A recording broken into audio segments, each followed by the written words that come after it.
Aqui ao meu lado, a pré-candidata a prefeita de Manaus, Maria do Carmo Cefaí, do Novo.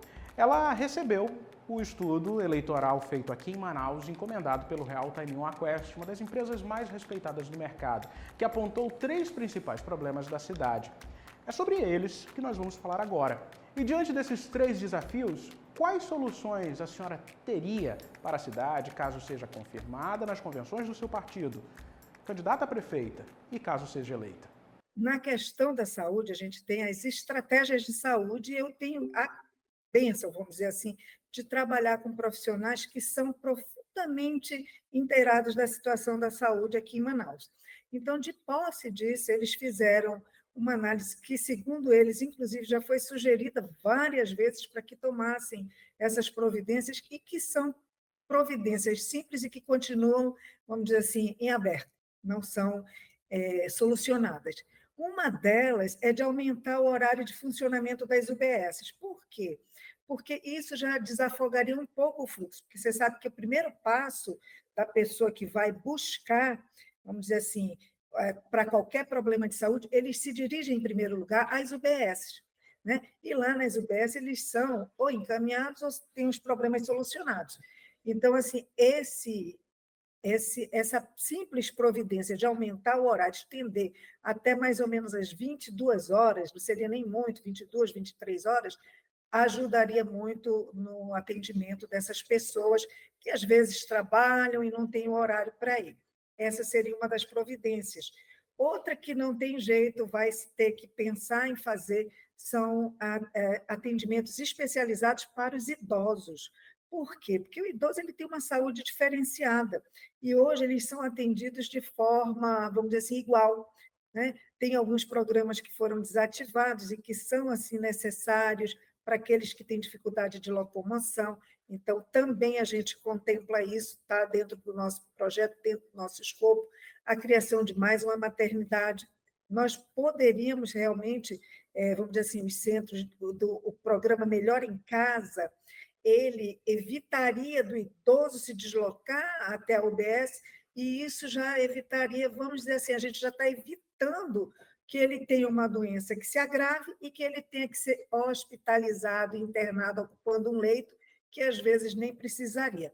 Então, assim, a saúde, na verdade, não vou nem falar da falta de medicamentos, que isso daí é uma coisa que seria básica, absolutamente básica, né? São estratégias mesmo de saúde da família que visam, têm por objeto prevenir antes que a doença ocorra e que venha a ter necessidade de internação, e aí a rede pública ela fica, de fato, congestionada.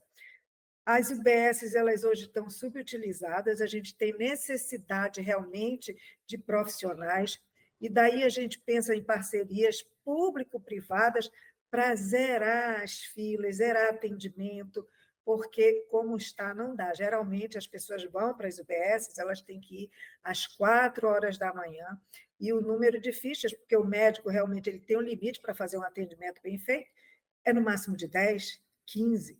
Isso é muito pouco.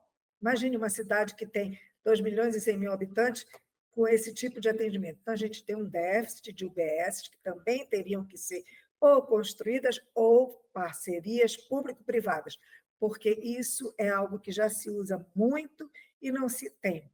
Né? A gente tem essa possibilidade de fazer esse trabalho. Deixa eu falar uma coisa que é assim, eu sei do orçamento, e há alguma coisa que não bate. Por exemplo, o custo do metro quadrado de obra da prefeitura hoje ele é um custo duplicado ou triplicado. Veja bem, eu sou responsável pela construção das nossas obras, então eu sei quanto custa o metro quadrado.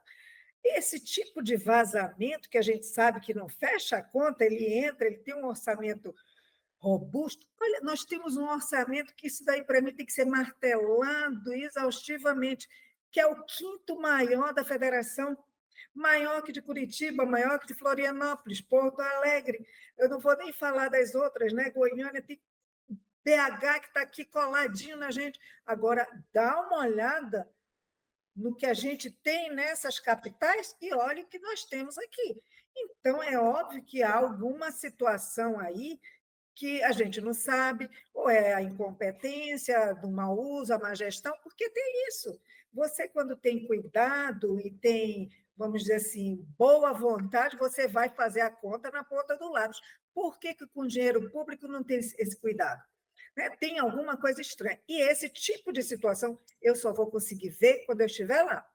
Candidata, o segundo maior problema identificado pela Quest, quando entrevistou 1.002 pessoas em Manaus, e aí eu lembro que tem uma margem de erro de 3,1% para mais ou para menos, foi a questão da segurança pública, uma atribuição do Estado, mas que a Prefeitura pode contribuir. Não tenha dúvida de que nós precisamos realmente colaborar, contribuir com a segurança pública, porque isso é dever do Estado, mas é do município também. E isso é uma percepção muito real, porque nós sabemos que a cidade é violenta, os índices estão aí para provar.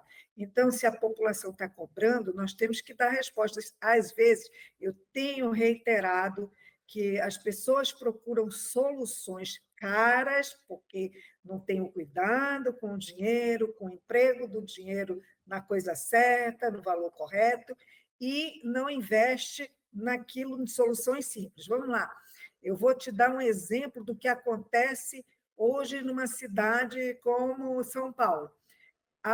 O posicionamento estratégico de uma viatura com guarda dentro, no local onde você sabidamente sabe, você sabidamente tem as ocorrências de delitos, e aqui isso daí até a população é capaz de dizer, então a prefeitura deveria ser capaz de mapear, já inibe.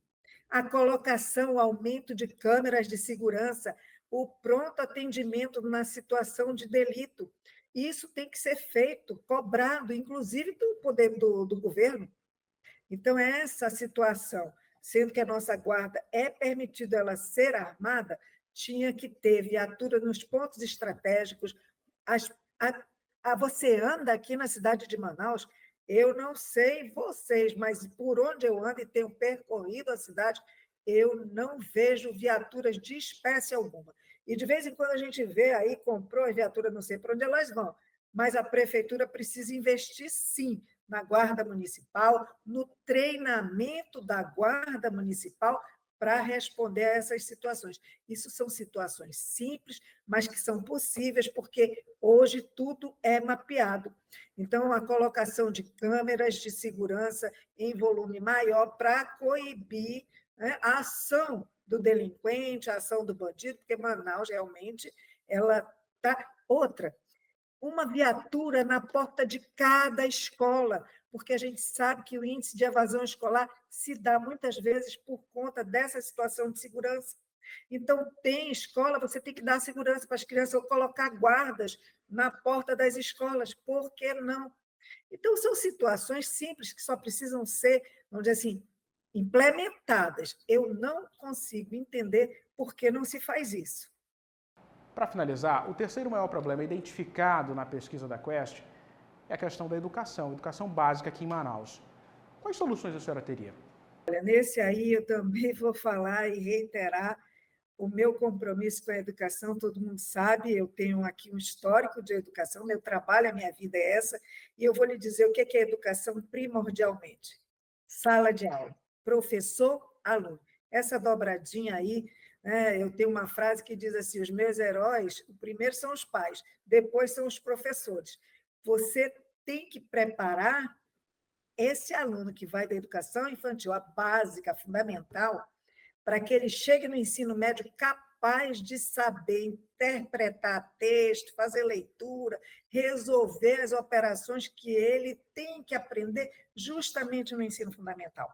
E isso não ocorre às vezes. Por falta de apoio para os professores, a gente vê, né? Aliás, o professor é maltratado, o que é uma tristeza. Eu penso que o professor ele tinha que ser tratado com o devido respeito, e penso que as pessoas que estão à frente, que são vamos dizer assim, os funcionários de carreira, os professores, eles teriam que ser chamados para colaborar. Eu tenho assim, experiência nessa área e eu tenho certeza, porque eu já ouvi de muitos docentes, que eles não são valorizados na medida de que eles nunca são chamados, às vezes são pessoas estranhas que desconhecem o trabalho de educação para criar situações impondo a conquista de resultados. Ninguém conquista resultado à força, porque o saber ele sai da cabeça do aluno. Você tem que trabalhar o aluno para isso.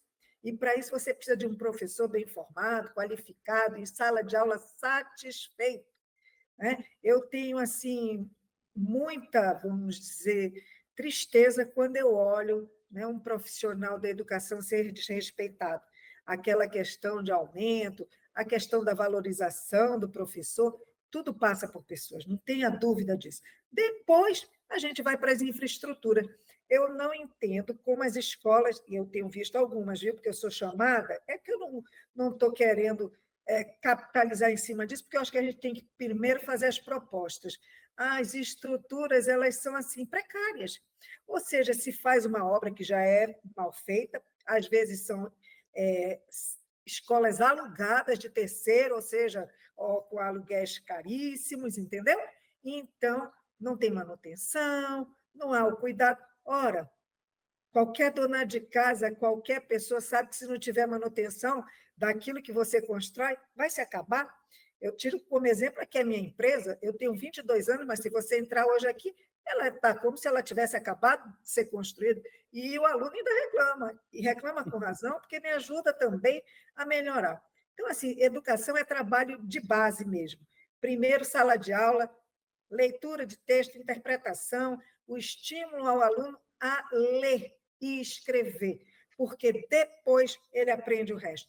Inventar tecnologias caríssimas para um aluno que não tem ainda sequer o discernimento para saber se está lendo alguma coisa correta ou não, é um absurdo, um absurdo. Eu sei porque a gente recebe alunos, né, que vêm mal preparados, eles não têm condição de interpretar um texto, e essa capacidade ele adquire no ensino fundamental. Pré-candidata, muito obrigado. Obrigado mesmo por ter aceitado o nosso convite. Agradeço e agradeço a você que acompanhou a gente até aqui. Compartilhe esse conteúdo e inscreva-se em nosso canal no YouTube, é o RT1 Play. Até uma próxima oportunidade.